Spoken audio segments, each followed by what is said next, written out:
Filha recusa entrar em casa por causa do cheiro de sangue. Polícia desenterra algo que assombra a todos. Olá a todos. Aproveitem esses momentos de relaxamento enquanto assistem. Lúcia. Lúcia, por que você não entra em casa? A voz de Dona Maria se fez ouvir do lado da cerca.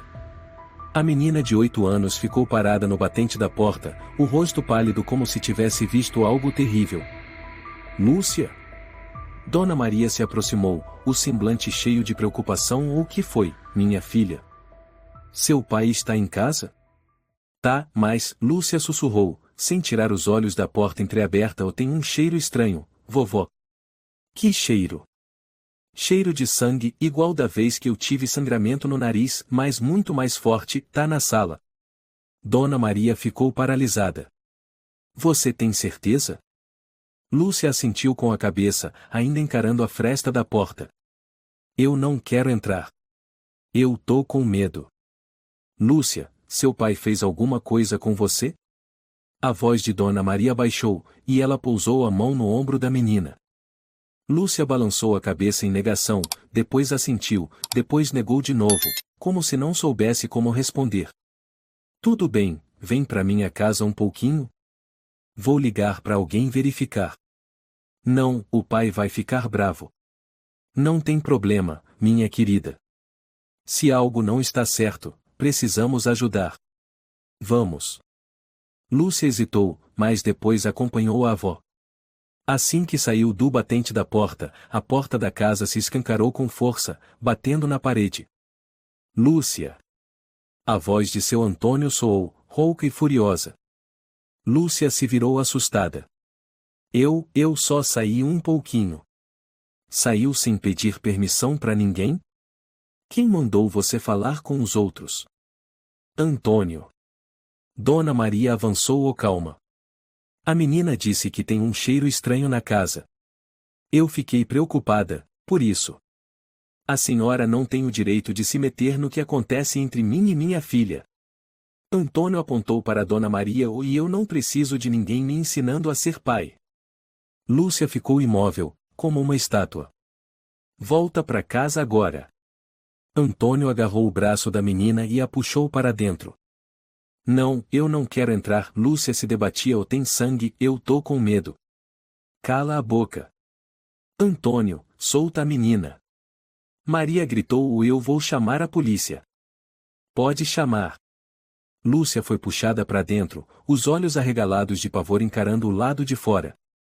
10 minutos depois, o som da sirene da polícia ecoou no portão. 2 policiais, um homem e uma mulher, desceram do carro.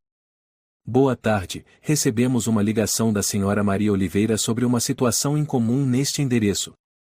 Fui eu que liguei.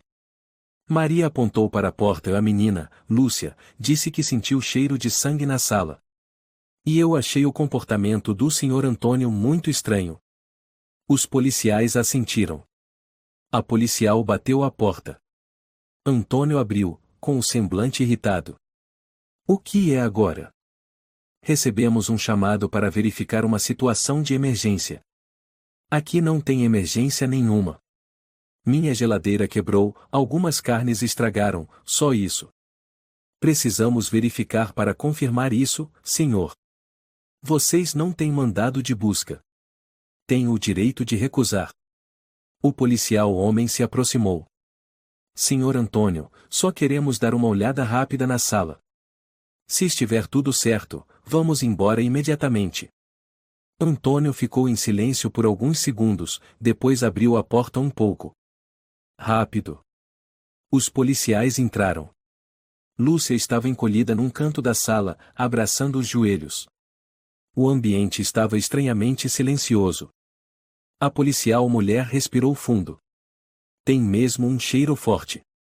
O policial homem se abaixou, apontando para o chão. Tem mancha de sangue seco embaixo do sofá. Eu limpei um coelho ontem.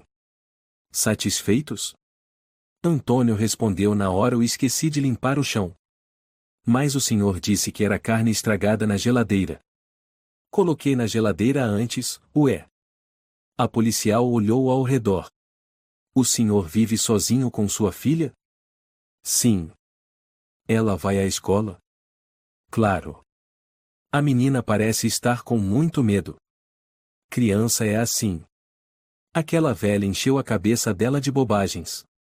Lúcia, a policial falou com doçura, ou você quer conversar comigo em particular? Lúcia olhou para o pai, depois balançou a cabeça. Antônio cruzou os braços, encarando-a. Já acabou? Eu não tenho o dia todo. Os dois policiais se entreolharam e assentiram.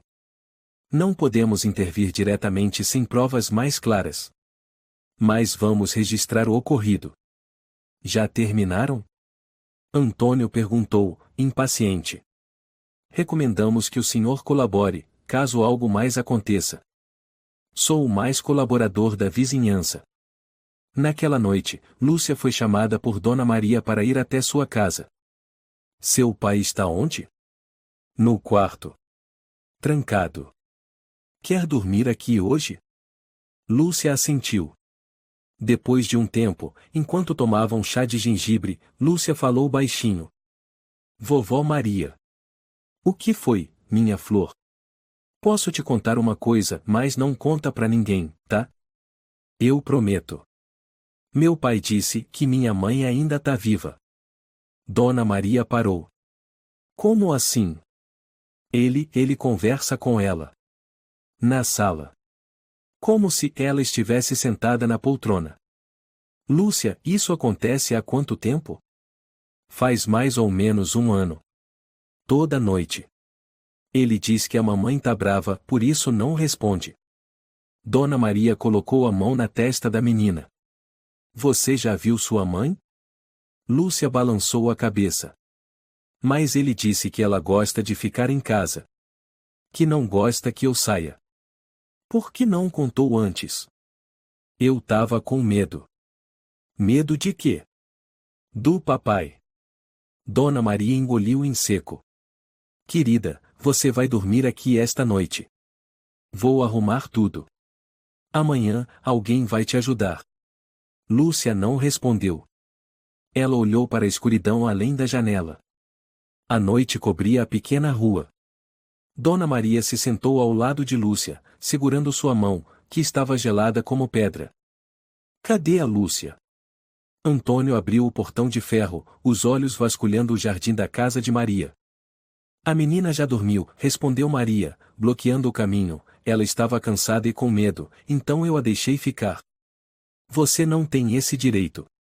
A voz de Antônio saiu como um sibilo, dando passos firmes em direção à porta. Lúcia é minha filha. Eu tenho, sim, quando uma criança me pede ajuda. Antônio estreitou os olhos, acendeu um cigarro e sorriu de lado. Vela contou sobre o sangue? O cheiro era carne podre. Maldita geladeira estragada. Carne podre não deixa uma menina tremendo de medo. Você não sabe nada sobre crianças. Sei o suficiente para saber a diferença entre um bom pai e alguém que amedronta. Antônio jogou o cigarro no chão e pisou forte. Amanhã venho buscá-la. E é melhor não se meter mais na minha família. Na manhã seguinte, antes do nascer do sol, Lúcia estava sentada à mesa, com olheiras fundas. Conseguiu dormir. Maria colocou um copo de leite quente na frente dela. Tinha um barulho, batendo, na janela. Lúcia falou baixo, como se alguém tentasse entrar. Talvez fosse um gato de rua, meu amor. Lúcia balançou a cabeça. Acho que era o papai. Maria segurou sua mão. Hoje a polícia vai voltar. Eles vão esclarecer tudo. Mas se não acharem nada, ele vai ficar bravo, muito bravo. Se isso acontecer, eu não vou deixar você sozinha.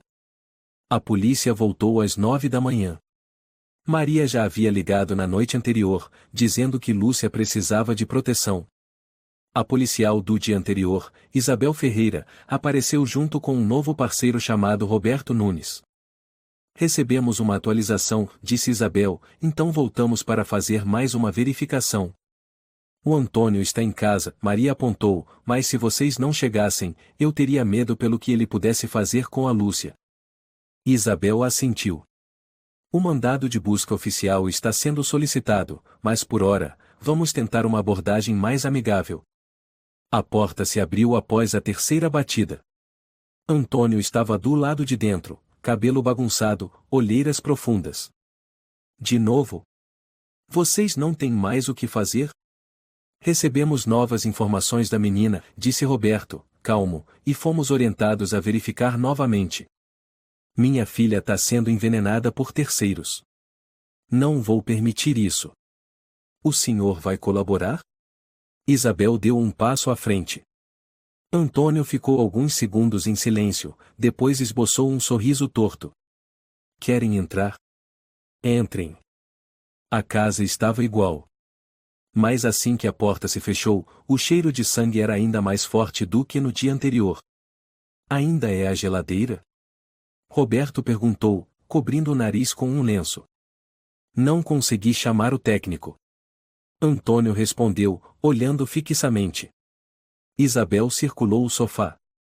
Tem marcas de sangue mal limpas aqui. São da carne de coelho que o senhor mencionou ontem? Sim. O senhor matou o coelho na sala? Trouxe para limpar aqui dentro. Tava chovendo muito, o quintal estava molhado. Isabel se abaixou, pegou luvas de borracha do bolso e levantou levemente um tapete. Havia uma mancha escura se estendendo da base da mesa até a beirada do sofá. Precisamos coletar amostras dessa mancha para análise, ela disse, sem desviar o olhar do chão. Não autorizo. O senhor não pode impedir se isso for uma evidência suspeita. Vou processar vocês por invadir minha vida privada. Roberto interveio, Sr. Antônio, se colaborar, tudo termina mais rápido. Se dificultar, vamos solicitar um mandado de busca forçada. Antônio cerrou os punhos, avançando. Tô cansado de ter que explicar tudo para idiotas. Isabel ergueu a mão. Pare. Estamos fazendo um aviso formal. Antônio parou, os lábios cerrados. Vou ligar pro meu advogado. Faça isso. Mas antes, tenho uma pergunta, Isabel disse, encarando-o nos olhos, o senhor saiu de casa ontem à noite? Não. Não se aproximou da casa da Dona Maria? Não. Sua filha disse que ouviu batidas na janela. Ela imagina coisas. Sempre foi assim. Roberto sinalizou para Isabel. Ela assentiu. Já informamos nossos superiores. O mandado de busca chegará nas próximas horas. Voltaremos. Antônio deu uma risada sarcástica. Eu vou esperar. Enquanto isso, Lúcia estava sentada na sala da casa de Maria, desenhando com giz de cera. Maria ofereceu a ela um biscoito, mas Lúcia não comeu. O que você está desenhando? Eu sonhei com a mamãe. Sério? Ela estava no jardim. Debaixo da árvore de romã. Maria ficou em silêncio. Qual árvore de romã? Aquela que o papai plantou faz umas semanas. A mamãe estava lá, com o rosto cheio de sangue. Lúcia, você tem certeza de que foi só um sonho? Não. Ela disse, conte tudo, senão eu vou desaparecer para sempre. O que mais você viu, além do sonho? Eu já vi o papai cavando alguma coisa à noite. Quando eu acordei para ir ao banheiro. Ele disse para eu não sair. Mas eu vi pela janela. Tinha um saco preto. Maria se levantou e imediatamente ligou para Isabel. Sim, eu acho que vocês deveriam cavar embaixo da árvore de romã no quintal da casa dele. Naquela tarde, na presença de Maria, a polícia e um perito forense começaram a escavar a terra ao redor da árvore de romã que Antônio havia plantado recentemente. Antônio gritava ao ser contido, vocês não têm o direito de destruir minha propriedade. Quem deu permissão para isso? Bando de desgraçados. Lixo humano. Isabel segurou firme o ombro dele. Fique quieto, se não quiser ser algemado agora mesmo. Após algumas pasadas, algo começou a aparecer na terra. Um pedaço de saco plástico preto. Roberto se abaixou e puxou. O saco rasgou, revelando um pedaço de tecido branco, manchado de sangue seco. Ao abrir completamente, havia um tufo de cabelo castanho comprido. Uma blusa rasgada, ainda com o crachá da escola primária escola primavera. Isabel gritou imediatamente, e evidência crítica. Prisão imediata de Antônio Rocha. Antônio se debateu, e isso é uma armadilha. Vocês inventaram tudo. Eu não sei de onde veio esse saco. Maria puxou Lúcia para longe, abraçando a menina que tremia de medo. Está tudo bem agora, meu amor. A vovó está aqui. Lúcia não disse nada, apenas abaixou a cabeça. Nas mãos, ainda segurava o desenho inacabado, uma mulher de pé debaixo da árvore, o rosto coberto de sangue, e os olhos arregalados, sem se fechar. Lúcia, você está com frio? Maria perguntou suavemente, puxando um cobertor sobre os ombros da menina encolhida no sofá. Não, senhora, Lúcia respondeu baixinho. Mas estou com medo. Com medo de quê? Do meu pai vir me procurar. Tenho certeza que ele vai. Ele está preso para investigação. Ninguém pode chegar perto de você sem autorização da polícia. Eu prometo. Lúcia ficou em silêncio por um momento, depois virou o rosto para a parede. Vovó Maria, posso contar mais uma coisa, mas não briga comigo. Eu não vou brigar, meu amor. Pode falar. Eu já vi o papai falando com a mamãe de noite. Você quer dizer conversando de verdade, ou imaginando?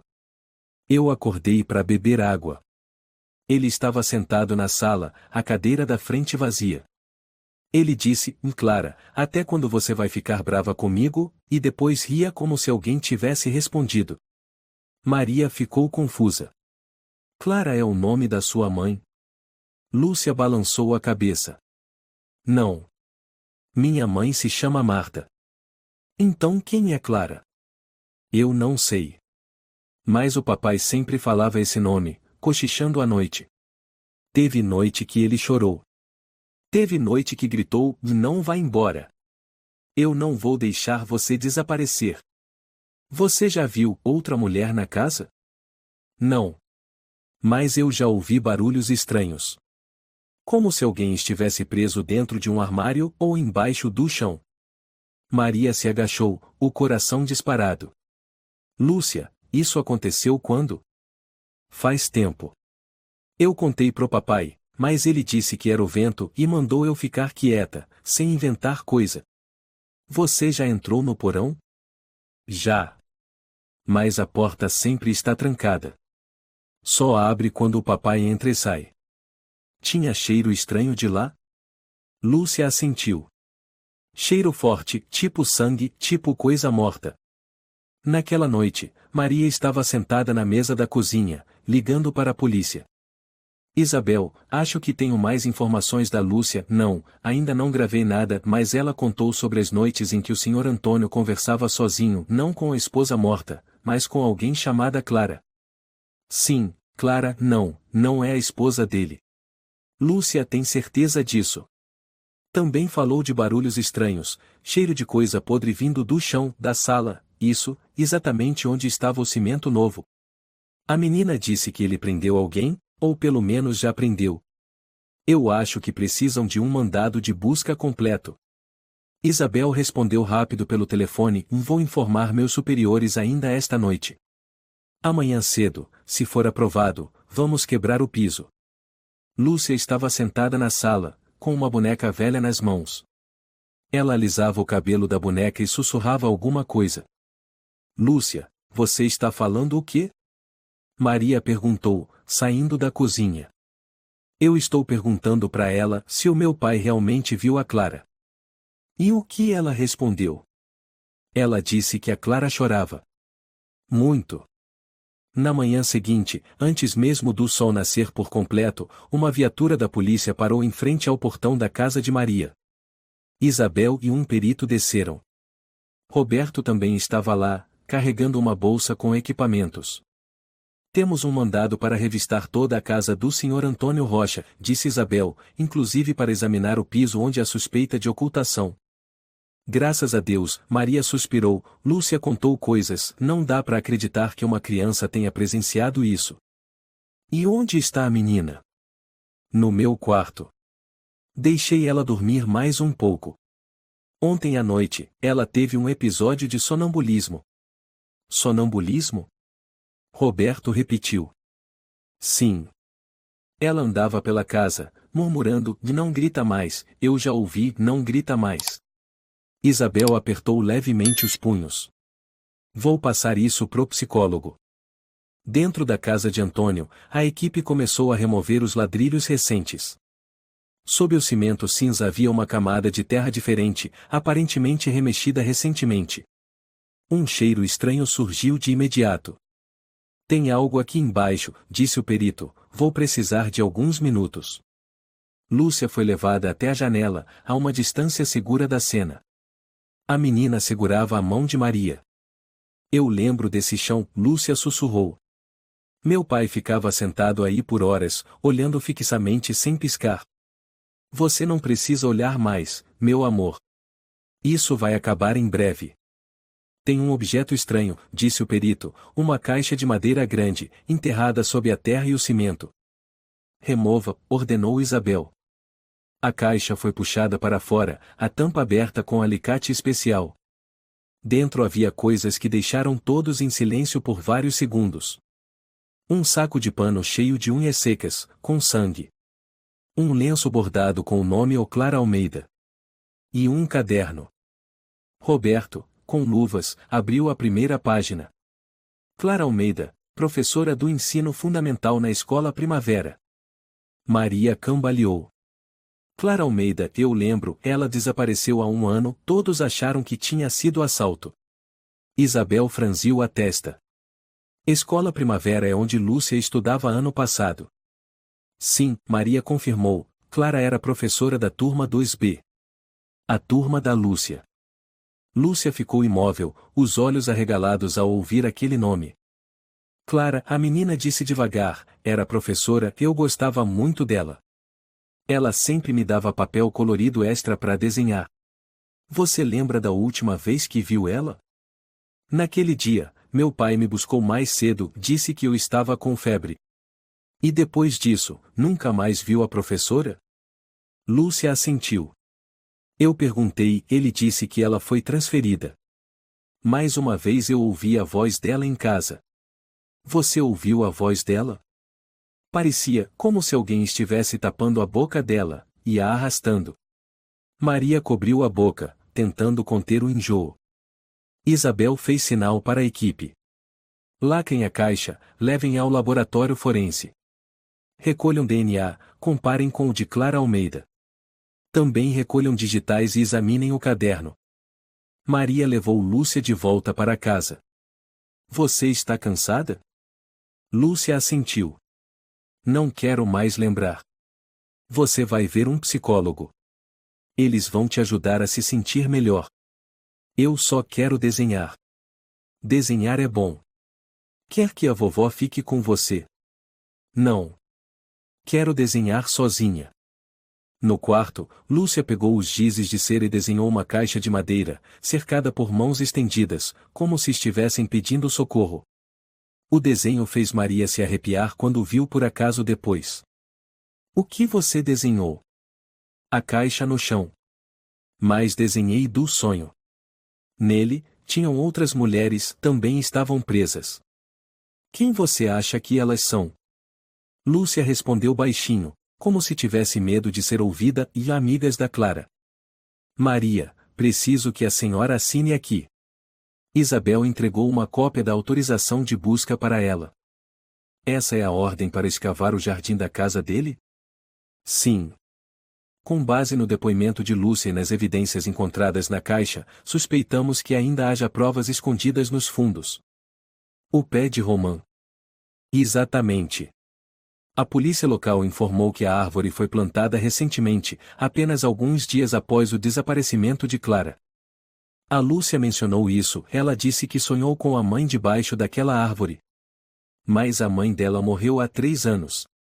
Esse sonho nos impediu de ignorar o caso. A equipe forense está se preparando.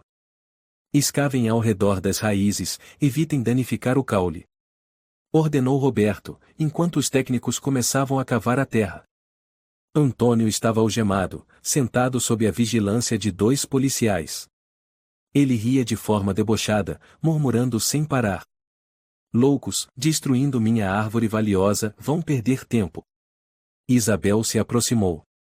Senhor Antônio, o senhor está sendo investigado por suspeita de homicídios múltiplos. Tem consciência disso? Vocês só têm uma caixa e um nome, respondeu Antônio, rindo alto. Sem corpo, sem crime. O senhor parece saber esconder corpos muito bem, então? Parece que você é melhor em imaginar coisas do que em trabalhar. Maria, à distância, segurava firmemente a mão de Lúcia enquanto as primeiras pasadas cortavam a terra. A menina se agarrava à roupa da avó, os lábios cerrados. Eu não quero ver. Tudo bem, feche os olhos. A vovó está aqui. O som da pá batendo em algo duro ecoou. Tem alguma coisa aqui. Gritou um dos técnicos. Cuidado, não rasguem o saco. Isabel e Roberto correram até o local. A terra foi retirada, revelando um saco preto de plástico, amarrado com corda. Peguem as luvas, abram uma das pontas com cuidado. Roberto puxou um canto do saco, fazendo careta com o cheiro de decomposição que escapou. O que tem aí? Perguntou Isabel rapidamente. Cabelo humano. E sangue seco. Parece uma blusa feminina. Isabel imediatamente ordenou: registrem tudo. Lacrem a cena. Recolham amostras para análise. Antônio ficou em silêncio. Roberto se virou para ele: temos provas suficientes para manter sua prisão preventiva. Continue negando. Estamos ouvindo. Antônio abaixou a cabeça, os ombros tremendo levemente. Isso não é meu, eu não sei de onde veio. Esse é o pé de árvore que o senhor plantou. Disse Isabel friamente no seu quintal. No mesmo período em que Clara desapareceu. Alguém me incriminou.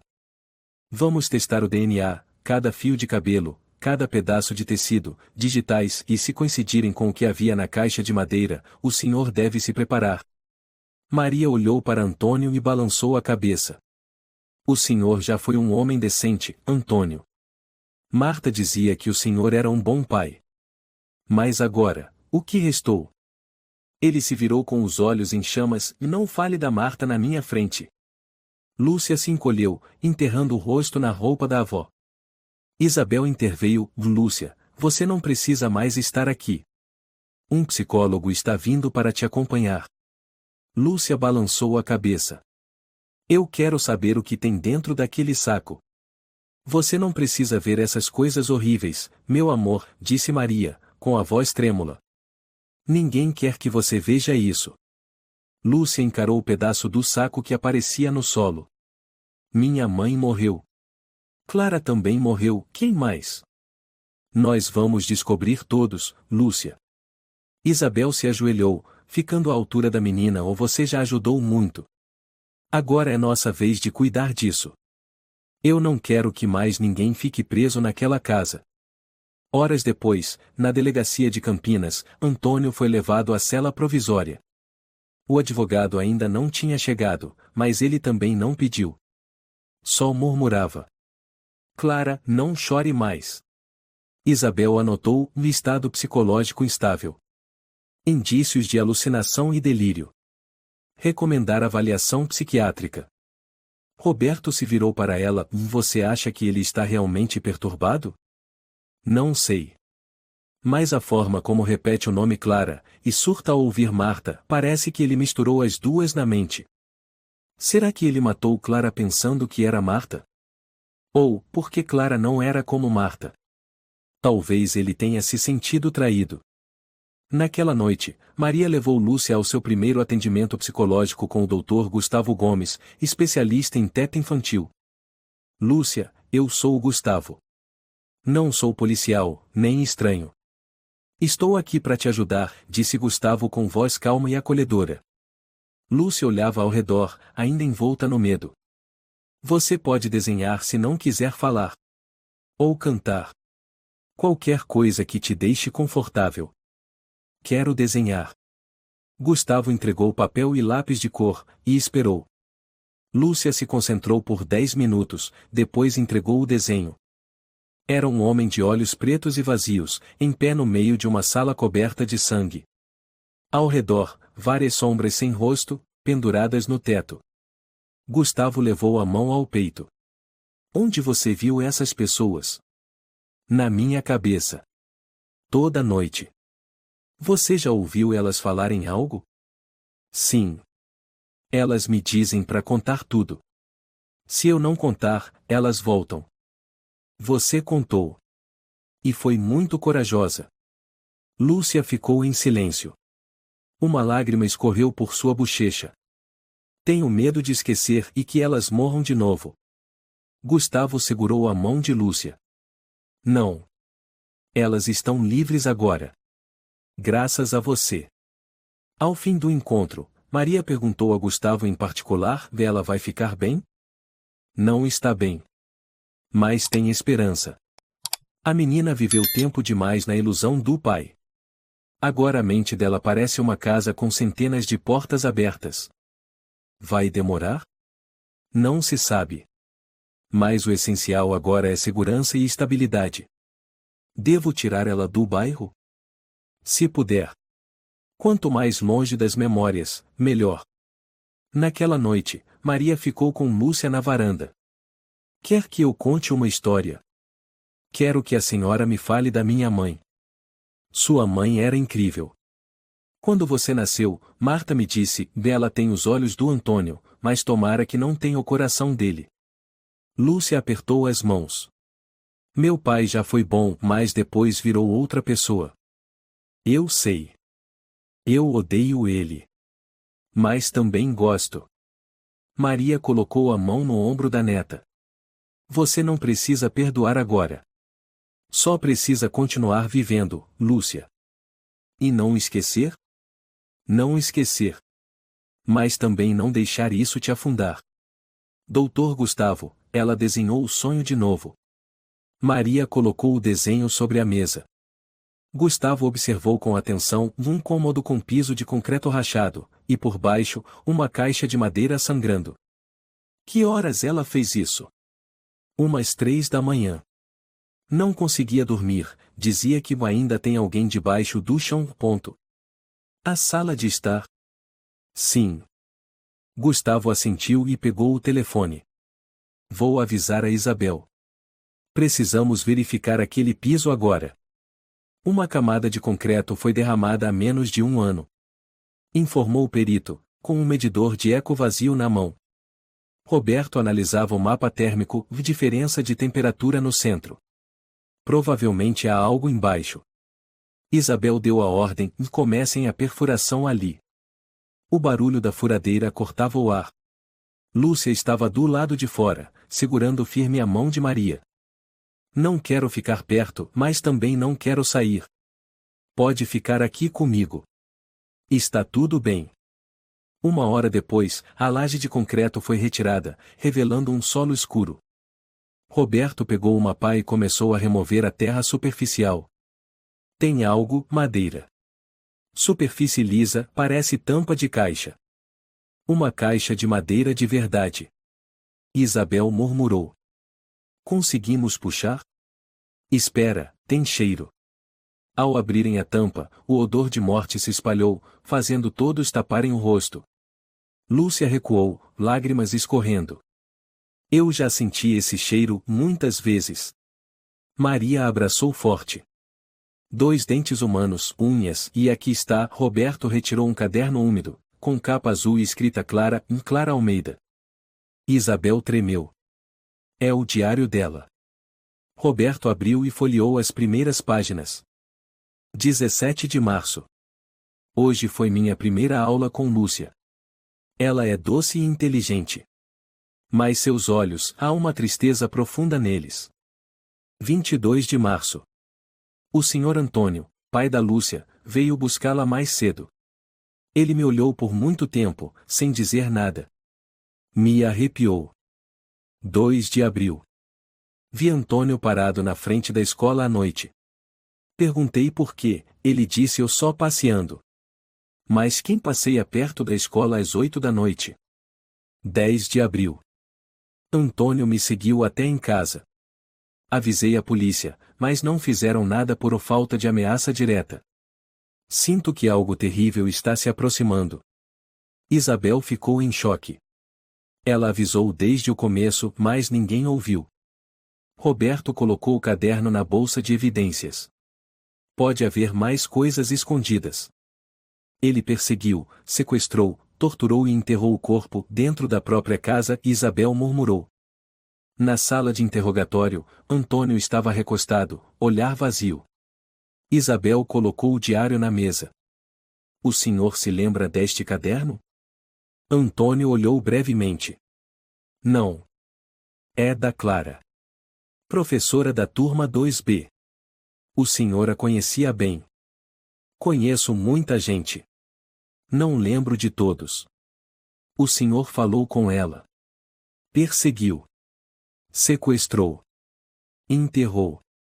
Embaixo do sofá onde Lúcia sentava todos os dias. Antônio levantou os olhos. Eu só queria que ela me escutasse. Ouvir o quê? Que eu não tive culpa. Marta morreu, mas não foi por minha causa. Isabel pausou. Marta morreu de câncer, Antônio. Não. Ela me deixou. Ela me largou sozinho com aquela menina. Com os olhos daquele traidor. O senhor via Clara como Marta? Não, mas no fundo, era a mesma coisa. Mulheres dizem que amam e depois vão embora. Todas vão embora. Isabel o encarou firme. O senhor matou Clara porque ela rejeitou seu amor. Antônio bateu na mesa. Eu não matei ninguém. Elas sumiram, elas não quiseram ficar, eu só mantive elas aqui. Roberto entrou no momento exato. Antônio, mais uma coisa, o DNA encontrado na blusa sob a árvore de romã corresponde a Clara Almeida. E os dentes na caixa também coincidem com o prontuário odontológico dela. Antônio ficou em silêncio. Os olhos vidrados. A Lúcia viu tudo? A menina não precisava ver, Antônio, disse Isabel, mas ela ouviu, sentiu e viveu com essa morte todos os dias. Na sala de atendimento psicológico, Lúcia conversava com Gustavo. Você se lembra se seu pai trouxe algo à noite? Sim, uma caixa pesada, ele disse que eram coisas antigas da mamãe. Você ouviu algum som estranho? Batidas, gemidos. Você contou a alguém? Lúcia abaixou a cabeça. Ninguém acreditou. Quando falei para uma amiga, a professora chamou meu pai.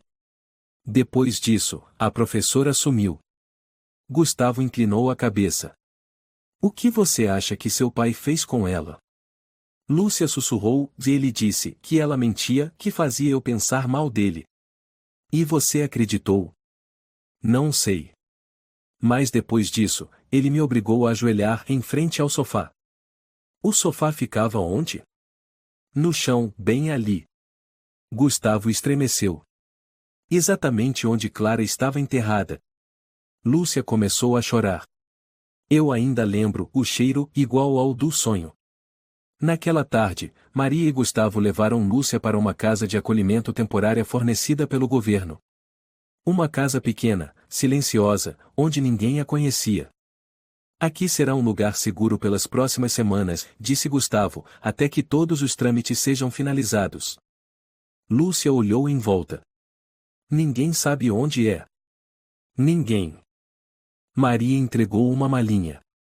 Você trouxe seus brinquedos? Lúcia assentiu. E meus desenhos, para lembrar o que eu vi. Você não precisa lembrar de tudo.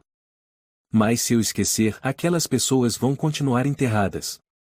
Gustavo falou com suavidade, e ninguém vai esquecer. A polícia tem as provas. Os culpados vão pagar. Lúcia olhou pela janela. O céu começava a escurecer. Cada vez que anoitece, vejo Clara parada ali, sem rosto, só as mãos estendidas, como se pedisse ajuda. Maria a abraçou. Você não precisa carregar esse medo sozinha. A vovó sempre vai estar aqui. Lúcia se aninhou no colo dela. Eu não quero voltar para a casa antiga. Você nunca mais vai precisar voltar lá, garantiu Gustavo. Lúcia fechou os olhos. Quero dormir, mas sem sonhar. Encontrei um prontuário antigo. Roberto colocou um maço de papéis na frente de Isabel. O que é isso? Prontuário do Antônio de um hospital psiquiátrico em 2009. Foi arquivado porque, segundo a lei, sem antecedentes criminais não entra no registro judicial. Você tá brincando? Ele passou por tratamento psiquiátrico há 10 anos? 2 anos. Depois que Marta, a esposa dele, descobriu um tumor. Não foi por causa da morte dela, mas porque o Antônio tentou suicídio 3 vezes. Isabel franziu a testa. Suicídio? A primeira vez com remédio para dormir. A segunda, cortando os pulsos. A terceira, incendiando o carro na garagem. Depois disso, Marta o internou obrigatoriamente. Quem era o médico responsável? Aqui, Roberto apontou, Dr. Fernando Pacheco, atualmente aposentado. Precisamos encontrá-lo. Talvez ele seja quem melhor entende o Antônio. Lembro muito bem de Antônio Rocha. Disse o Dr. Pacheco, sentado na sala de sua casa, segurando uma xícara de chá, os olhos embaçados. E quais eram os sintomas durante o tratamento, doutor? Perguntou Isabel. Quadro grave de dissociação. No início, quase não falava. Depois, passou a apresentar surtos com alucinações. Que tipo de alucinações? Ele acreditava que Marta, sua esposa ainda viva, tinha morrido e renascido no corpo de outras mulheres. Toda mulher que cruzava o caminho dele podia ser uma reencarnação da Marta. Ele demonstrava comportamento violento? Não diretamente. Mas em seu diário, ele escreveu: se você me trair, vou te manter comigo. Não deixarei você ir embora nunca mais. Isabel trocou olhares com Roberto. O senhor achava ele perigoso? Na época, não havia motivo para mantê-lo internado por mais tempo.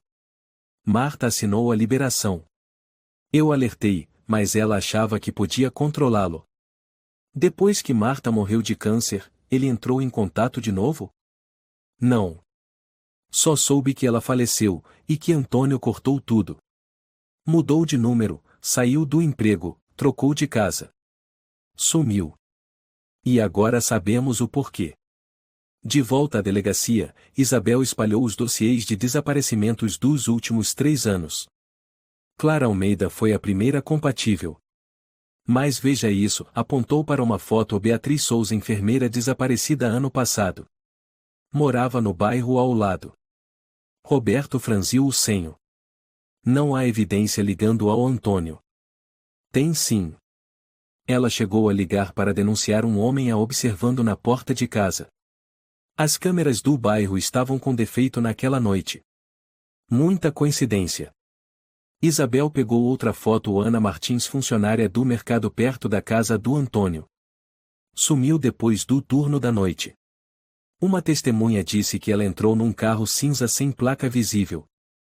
O Antônio tinha um Chevrolet Celta cinza, que ele depois registrou como roubado. Exato.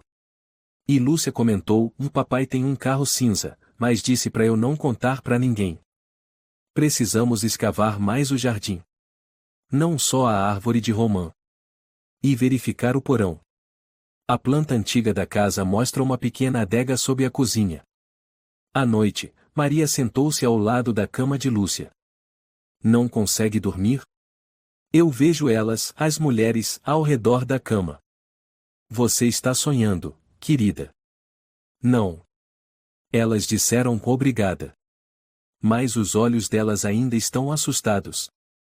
Porque elas ainda estão presas na sua mente. Mas com o tempo, você vai deixá-las ir. Posso esquecê-las? Não precisa esquecer. Só deixá-las descansar. Lúcia assentiu e sussurrou: o papai disse que mulher é tudo falsa, até eu. Você não é assim. Não entendo. Por que ele odeia tanto as mulheres? Maria suspirou. Talvez porque ele sofreu demais e transformou isso em ódio. Lúcia, o doutor Gustavo quer te perguntar algumas coisas hoje. Disse Gustavo, sentado diante da menina, desta vez em uma sala decorada com bichinhos simpáticos. Estou pronta. Você se lembra de alguma mulher que foi à sua casa e que seu pai não queria que você mencionasse? Sim, uma moça de cabelo cacheado, vestia branco, tinha uma maleta de remédios. Talvez uma enfermeira. Você sabe o nome dela? Não, mas meu pai disse não chame ela de pessoa, ele disse que ela era uma aprovação do demônio. Gustavo olhou para Isabel que fazia anotações. Você ouviu algum som vindo do quarto do seu pai depois que ela entrou? Não ouvi ela sair. Não vi ela ir embora. Você acha que ela desapareceu? Acho que ele escondeu ela, como fez com Clara. Isabel se levantou e ligou para Roberto. Prepare a equipe para uma nova escavação. Alvo, um porão da casa de Antônio Rocha. Uma semana depois, a escavação começou no porão atrás da cozinha, um cômodo pequeno não listado no projeto de reforma do ano anterior. Essa porta foi lacrada com madeira compensada. Tem cheiro estranho dentro, informou o perito. Quebrem a trava. Entrem. Quando abriram a porta, a lanterna iluminou o espaço escuro. Chão de terra. Um colchão velho. Uma caixa de madeira. E num canto um saco preto coberto de poeira. Roberto se ajoelhou e abriu. Cabelo e parte de um crânio. Segundo corpo. Isabel estremeceu.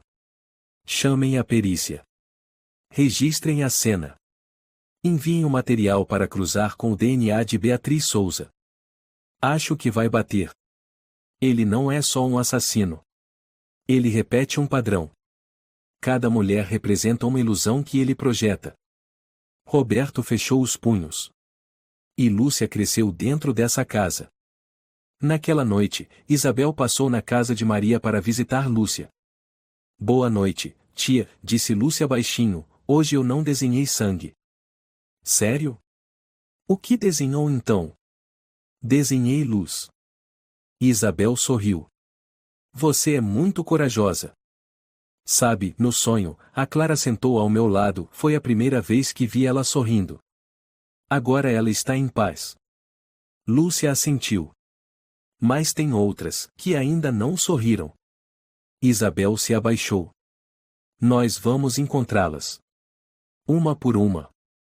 A menina não come nada há 2 dias, perguntou o doutor Gustavo, os olhos no prontuário nutricional. Só bebeu água e uma colher de mingau, respondeu Maria. Fiz o prato preferido dela. Ela nem tocou. Não quer dormir, não fala? Só desenha. Sem parar. Deixe-me ver os desenhos. Maria tirou um maço de folhas. Gustavo virou uma por uma. Sangue. Rostos sem olhos. Mãos se erguendo da terra. Uma criança no centro, com olhos pretos como carvão. Essa é a Lúcia? Sim. E esse aqui? Gustavo apontou um desenho de um homem sem boca, cercado por sombras. Antônio. A menina está presa no próprio inferno antigo. A senhora ouviu ela dizer algo? Ontem, quando perguntei você está bem, ela respondeu, eu sou uma parte dele. Na delegacia, Isabel saiu da sala de reuniões com um semblante pesado. Confirmaram, disse ela a Roberto, os restos mortais encontrados no porão são de Beatriz Souza. DNA bateu perfeitamente. E Ana Martins? Amostras insuficientes para comparação. Mas dentro da caixa de madeira havia um anel de prata com o nome Ana gravado. É praticamente certo. Então são 3 vítimas. 3 confirmadas. Pode haver mais. A imprensa quer coletiva. O prefeito também ligou. A população está revoltada. Ninguém acredita que isso aconteceu num bairro residencial. Roberto suspirou. Nem a gente acredita. Naquela noite, o bairro onde Antônio morava foi cercado por vans de TV. Um grupo de pessoas se reuniu diante da cerca, com cartazes. Justiça por Clara. Nenhuma Lúcia a mais. Silêncio mata, todos somos culpados. Maria estava no meio da multidão, ouvindo os vizinhos comentarem. A casa dele era do lado da minha. E eu não percebi nada. Estava sempre com a porta fechada, mas quem poderia imaginar? A menina morou lá por anos, nem consigo pensar nisso. Abandonamos ela. Uma mulher de meia idade disse, uma vez ouvi gritos. Antônio disse que era filme de terror, eu acreditei. Outro homem, já vi sangue na camisa da Lúcia. Ela disse que caiu. E eu, por que eu não desconfiei? Maria interveio, porque ninguém quer acreditar que o mal pode morar ao lado. Preferimos confiar na paz que inventamos. Silêncio. Na pequena casa, Lúcia sentava diante da janela, a luz da lua refletindo nos cabelos. Lúcia, Gustavo chamou suavemente, você quer conversar? Não. Então o que desenhou hoje? Lúcia levantou um desenho, um cômodo preto, cheio de sombras, no centro uma criança com um sorriso torto. Quem é você no desenho? Lúcia não respondeu. Você ficou feliz por encontrarem aquelas mulheres? Não. Elas ainda me olham. Como se eu fosse parte da culpa. Você não fez nada de errado. Eu morava lá. Eu ouvia. Eu não fiz nada. Você era só uma criança, Lúcia. Lúcia deu um sorriso amargo. Criança também tem culpa se não grita alto o bastante. Gustavo sentou ao lado. Você gritou. Mas os adultos não ouviram.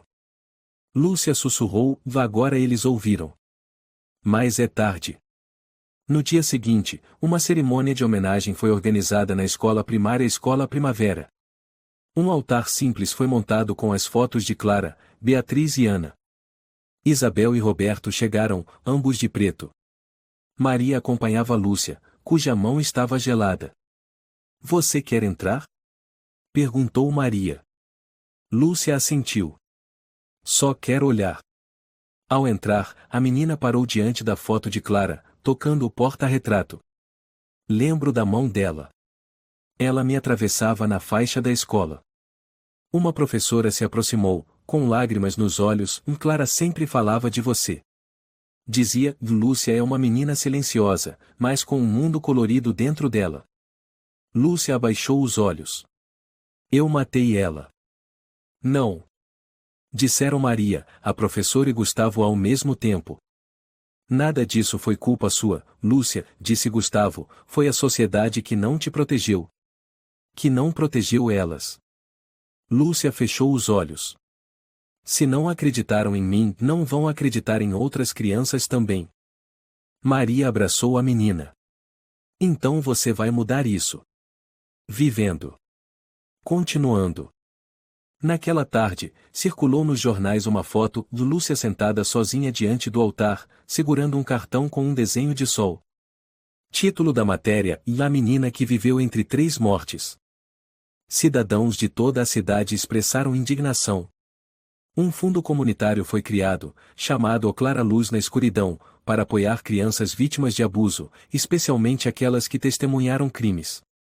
Isabel, no escritório, passava os olhos pelos primeiros registros de doações. Conseguimos, disse a Roberto, pelo menos começamos. Roberto assentiu. E o Antônio? O conselho médico concluiu que ele sofre de transtorno delirante grave. O julgamento vai decidir se ele é ou não capaz de responder criminalmente. E eu, disse Roberto, baixinho, ainda não consigo acreditar que não vimos isso antes. Porque ele sabia se esconder. E porque a gente não escuta as crianças o suficiente. Na última noite na casa de acolhimento, Lúcia estava diante de uma tela em branco. O que vai pintar? Perguntou Maria. Lúcia molhou o pincel na tinta preta, mas parou. Essa cor, não mais. Então qual? Ela escolheu o amarelo. Maria sorriu. O que vai pintar? Vou pintar a luz. Mas desta vez, ela vai estar dentro dos meus olhos. Helena, André, vocês têm certeza? Perguntou Gustavo, sério.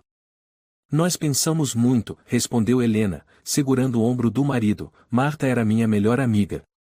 Antes de morrer, ela me mandou um e-mail: se um dia acontecer algo ruim, cuide da Lúcia por mim.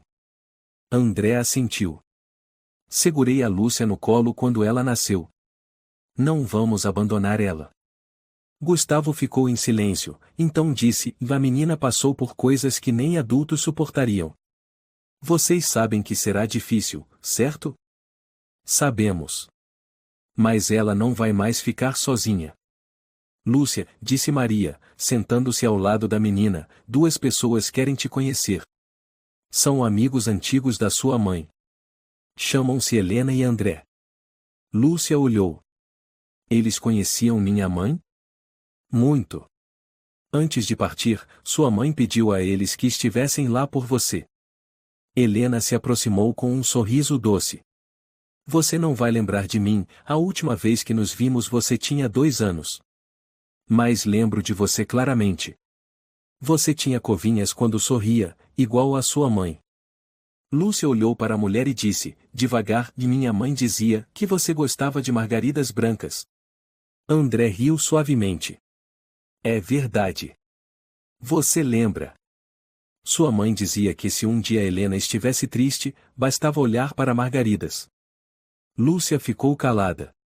Depois perguntou, se eu for morar com vocês, tenho que chamar de pai e mãe? Helena se ajoelhou à altura dela. Você pode chamar do jeito que se sentir segura. Tia, tio, Helena, André, o que quiser. Lúcia olhou para Maria. Você vai comigo? Maria se emocionou. Não, meu amor, mas estarei sempre por perto, ouvindo sempre que você precisar. Lúcia olhou para os 3, depois assentiu. Eu vou tentar. Uma semana depois, um carro partiu de Campinas rumo a São Paulo. Lúcia sentava no banco de trás ao lado de Helena, segurando o último desenho feito com Maria, um grande sol e 2 mãos dadas. Helena, perguntou Lúcia, a casa nova tem jardim? Tem. Um quintal enorme. Você pode plantar flores, criar gatos, fazer o que quiser. Não quero gato. Quero margaridas brancas. Vamos plantar muitas. Um jardim inteiro. André olhou pelo retrovisor. Quero ouvir música.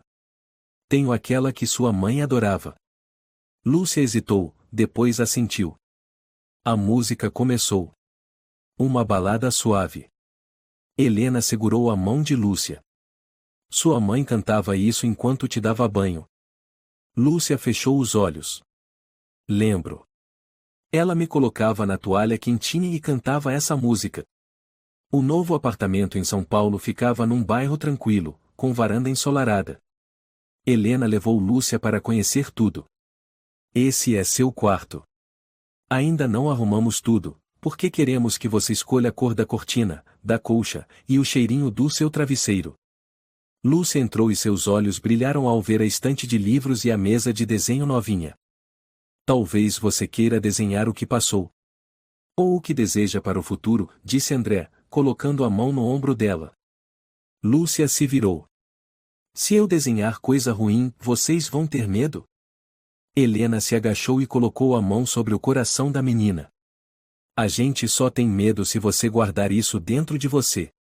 Se você desenhar, é o jeito de libertar. Lúcia sentou, pegou o lápis. Um traço, depois outro, e mais um. Por fim, desenhou uma casa. O céu com nuvens. Mais embaixo, 2 adultos segurando a mão de uma criança. Sem sangue. Sem sombras. Quero voltar a estudar, disse Lúcia no 3º dia. Helena se surpreendeu. Sério? Tem certeza? Quero tentar. Não quero ficar em casa para sempre. André pegou o telefone. Vou ligar para a escola perto de casa. A diretora é um amor. Se chama Sofia. Naquela tarde, Lúcia conheceu Sofia. Uma mulher de cabelos grisalhos, corpo arredondado e voz doce. Olá, Lúcia. Me disseram que você gosta de desenhar. Então vai adorar a turma do 3º B. A professora Inês ama artes. A professora Inês, ela grita com os alunos? Só quando comem todo o bolo dela, Sofia respondeu rindo. Lúcia olhou para Helena e assentiu. Quero estudar nessa turma. Na primeira noite após a escola, Lúcia chegou em casa com um desenho. Helena, olha. Helena pegou o papel, um pátio escolar, árvores, uma professora de cabelo curto e uma menina sorrindo. Quem é você no desenho? Sou eu. André apareceu com a porta da geladeira aberta. Para comemorar o primeiro dia de aula, vai ter sorvete. Lúcia gritou, morango. Só morango. Todos riram. Helena murmurou, foi o riso mais alto dela desde que chegou. Lúcia sussurrou, porque, pela primeira vez, eu me sinto segura. Na tarde de um fim de semana, Helena estava regando as plantas quando viu Lúcia correr do quintal. Helena. Tem um gato de rua. Ele machucou a pata. Ela correu atrás. Um gato cinza estava deitado ao lado de um vaso de flores, gemendo baixinho. Deve ter escorregado. Vou buscar a caixa de primeiros socorros. André trouxe ataduras e soro fisiológico. Lúcia se sentou ao lado, acariciando a cabeça do gato. Não tenha medo. Eu não vou deixar ninguém te machucar. Helena enfaixou a pata dele. Vamos ficar com ele, certo? Lúcia assentiu. O nome dele é Sol. Sol. André arqueou a sobrancelha. Por que ele é uma luzinha? Antes de dormir, Lúcia perguntou, Helena, André, se um dia eu lembrar das coisas antigas, se eu chorar ou gritar, vocês vão me odiar? André sentou-se ao lado da cama. A gente não te ama porque você é perfeita. Amamos você porque você é corajosa. Helena segurou a mão dela. Você sobreviveu a um pesadelo que muitos adultos não aguentariam. Você pode ser frágil. Desde que não esteja sozinha. Lúcia sussurrou, eu não estou mais sozinha. Nunca mais. Lúcia sorriu, pela primeira vez com plenitude. Helena, chegou uma carta do tribunal, disse André ao entrar na sala, segurando um envelope branco com selo vermelho. Helena o abriu, os olhos passando rapidamente pelas linhas. O julgamento de Antônio Rocha será na próxima segunda-feira, em Campinas. Lúcia levantou a cabeça do livro. Eles vão julgar meu pai? André se aproximou. Sim.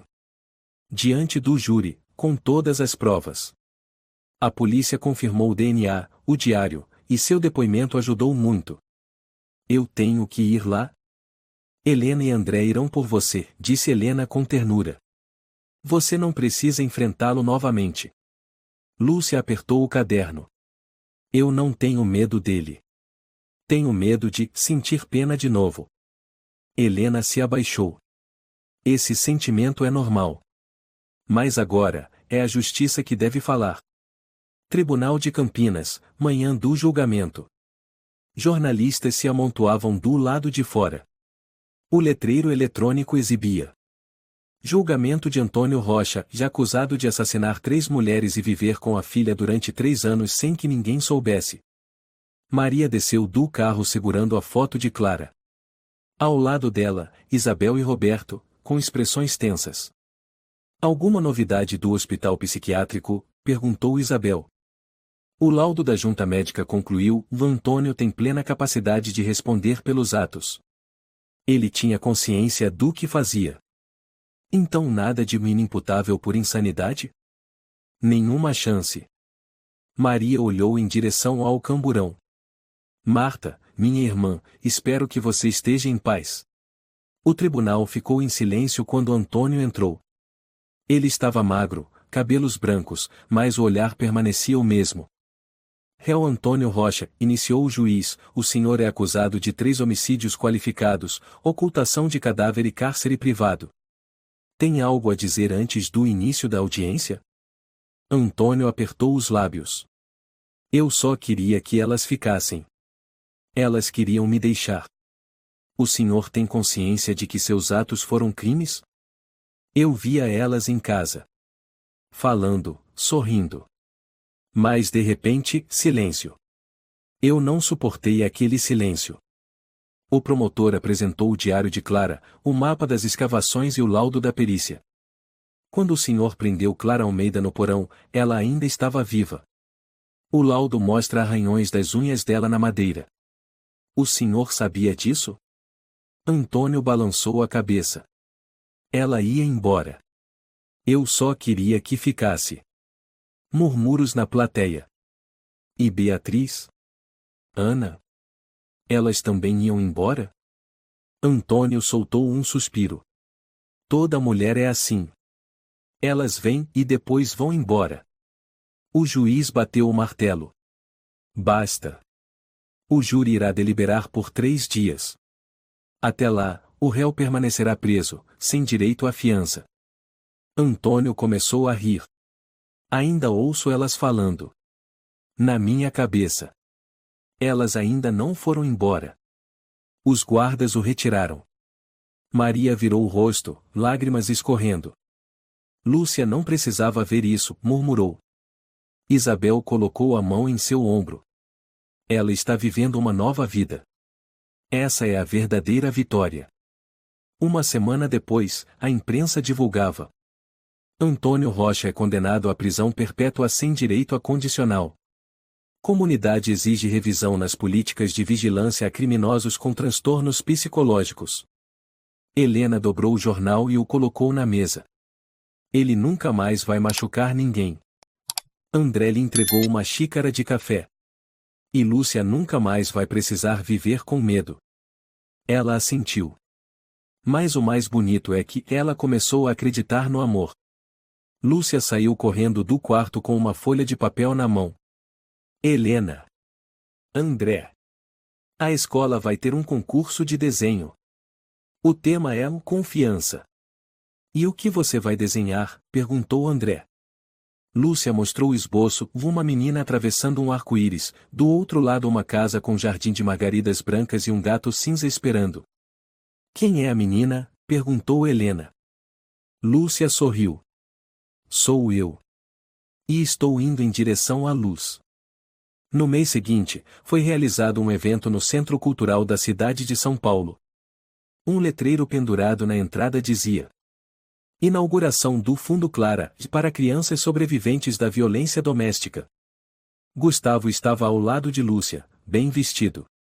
Você é a convidada de honra hoje. Eu não gosto de falar em público. Não precisa dizer nada. Só estar aqui já é um símbolo. Maria se aproximou. Lúcia, você está tão crescida. Ver você assim me enche de orgulho. Lúcia sorriu. A senhora veio também?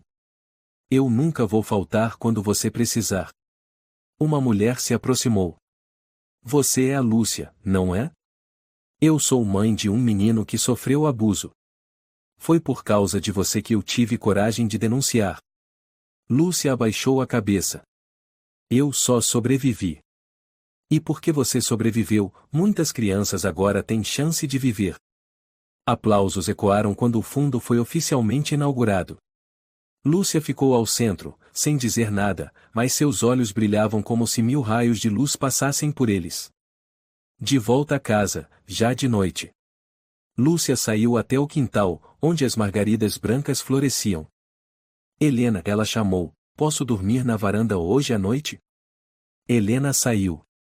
Você não tem medo de passar frio? Não. Só quero olhar o céu.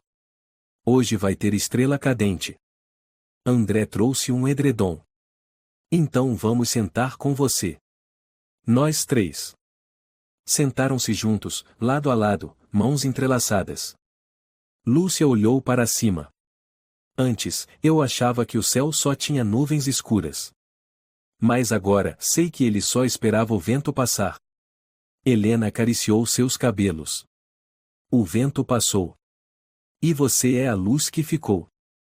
Lúcia fechou os olhos, sussurrando, agora eu não tenho mais medo. A história é um lembrete profundo de que o silêncio diante da violência é uma forma de cumplicidade, e que crianças, por mais pequenas que sejam, também têm uma voz que precisa ser ouvida. Devemos observar com mais atenção, escutar com mais profundidade, para não ignorarmos sinais silenciosos de socorro. A cura não vem só da justiça, mas também do amor, da paciência e de um ambiente seguro. Quando uma criança ferida é amada do jeito certo, ela pode se tornar a luz que salva não só a si mesma, mas também a muitos outros. Se você gostou desta história, convidamos você a dar um like e se inscrever em nosso canal. Seu apoio nos motiva a continuar trazendo histórias comoventes quase todos os dias. Estamos muito agradecidos pelo seu apoio. Até breve.